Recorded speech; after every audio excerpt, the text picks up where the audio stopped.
봄이 오니까 곳곳 또 걷고 싶어집니다. 사진 촬영을 하고 가이드까지 마치고 돌아가는 길입니다. 저는 요즘 왜 이렇게 이 일이 좋은지 모르겠어요. 처음부터 적성에 맞은 건 아니었습니다. 처음에는 사실 이 일을 그렇게 좋아하지 않았어요. 하지만 운이 좋게도 많은 분들과 함께 할 수 있었고, 덕분에 10년 넘게 이 일을 하고 있죠. 지금은 이 일이 참 좋네요. 즐겁습니다. 오늘도 이렇게 이런저런 이야기를 하는데, 최근에 저는 KBS의 성물이라는 다큐멘터리를 봤어요. 그리고 거기서 많이 배웠고 공감했습니다. 한 여인이 나옵니다. 11살에 암에 걸렸고 시력을 잃었죠. 저도 암 환자였기에 암이란 것이 얼마나 잔인한 병인지 알고 있습니다. 그녀는 11살에 시력을 잃고 소리쳤습니다. 신이시여, 왜 저에게 이러시나요? 왜 저인가요? 하며 신을 원망했죠. 그녀는 평범하게 살려고 노력했어요. 하지만 이 사회는 그녀 같은 사람들을 그리 반기지 않죠. 실제로 그랬습니다. 그녀는 어느 시점에서 그녀의 어머니에게 말합니다. 어머니, 바깥 세상은 제가 원하는 걸 주지 않아요. 그리고 스스로에게 말합니다.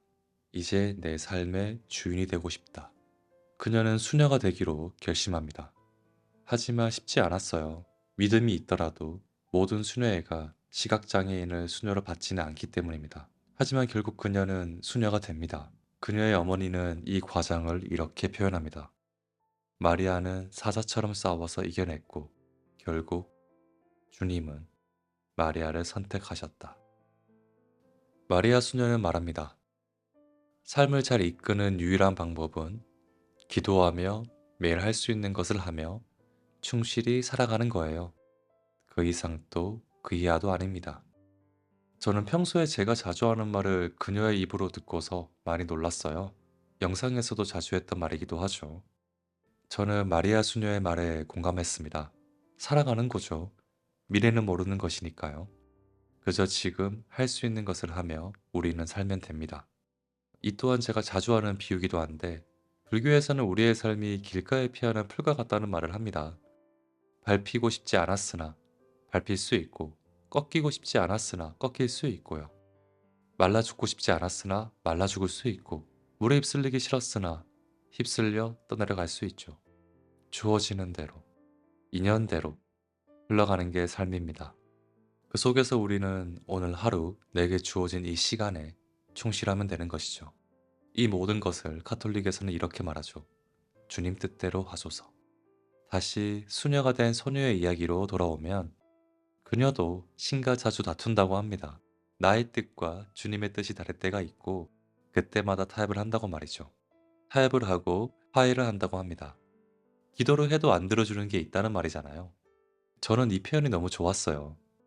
그리고 그녀는 대성당 앞에서 기도를 하며 이렇게 신께 말합니다. 전 괜찮습니다. 저의 시력은 다른 절망한 이에게 주세요.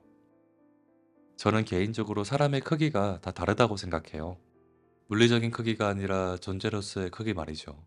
어느 책에서는 영혼의 크기라고도 하는데 마리아 수녀는 정말 크고 높은 사람이었습니다.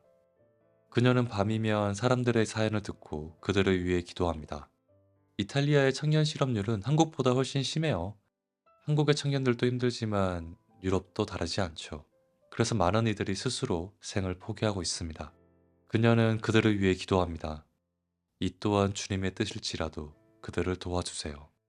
이 말에서 저는 왜 그녀가 수녀가 된지를 알 것 같았습니다. 그녀는 그녀가 할 수 있는 최선을 다해 사람들을 돕습니다. 어려운 이들을 위해 봉사하고 그들을 위해 기도하죠. 영상의 마지막에서 시력을 잃은 마리아 수녀는 말합니다. 인생이 저를 가르쳤습니다. 사람들, 가족들, 수녀님들에게서 인생을 헤쳐나가는 법을 배웠어요. 믿음과 희망 안에서 말이죠. 다 주님 덕분입니다. 모두 주님의 선물이죠. 저는 넘어지더라도 절망하지 않아요. 그리고 그녀는 웃습니다. 저로서는 상상할 수도 없는 그런 고통이 왔잖아요.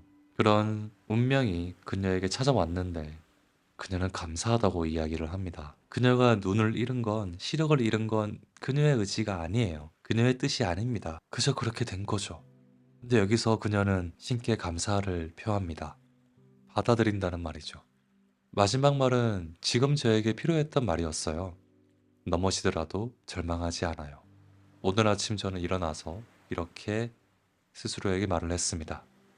불교에서도 같은 말을 합니다. 세상의 이치를 아는 자는, 도를 아는 자는 고통 또한 복인지 안다. 법륜 스님의 법문에서도 이런 말이 나오죠. 모두 같은 말을 합니다. 주어지는 인생에서 하루에 그저 충실히, 성실히 살면 됩니다. 성실히 살면서 힘들면 쉬어도 되고요. 일을 더 할 수 있으면 하면 됩니다. 실패를 해서 넘어져도 절망만 하지 않으면 됩니다. 가볍게 살아도 된다는 말이죠. 하지만 이 가벼움 안에는 하루하루 성실하게, 충실하게 살아라 이 말이 포함되어 있습니다. 길을 걸으면서 이런저런 풍경을 보면서 산다는 건 끊임없는 고난을 이겨내는 게 아니라 그냥 존재하는 거구나 생각했습니다. 하고 싶은 거 하면 사면 되지. 그러다 잘 안 되면 잘 안 되는 거고, 잘 되면 잘 되는 거겠지. 너무 진지하고 싶지 않더라고요. 성실히 노력했는데, 충실했는데 망하면 망하는 거죠. 최선을 다했잖아요. 이 또한 나에게 주어진 길이구나 하고 받아들일 수 있는 그런 용기를 저는 가지게 되었어요.